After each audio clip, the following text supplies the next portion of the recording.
গেছে, আখাটা জ্বলে গেছে। আমি কড়া নিয়ে নিয়েছি, কড়াতে বালি নিয়ে নিয়েছি। এবার আখার মধ্যে বসিয়ে দিলাম।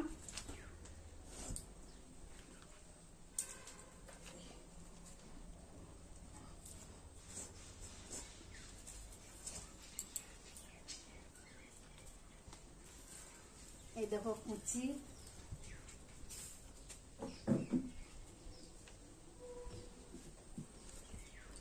হাই বন্ধুরা, আজকে আমি চলে এলাম পুজোর একটুকু হলুদ মাখা চাল ভাজা নিয়ে। এই মাত্র আখায় আমি আগুন দেবো, তারপর তোমাদেরকে হলুদ মাখা মুড়ি ভাজা দেখাবো।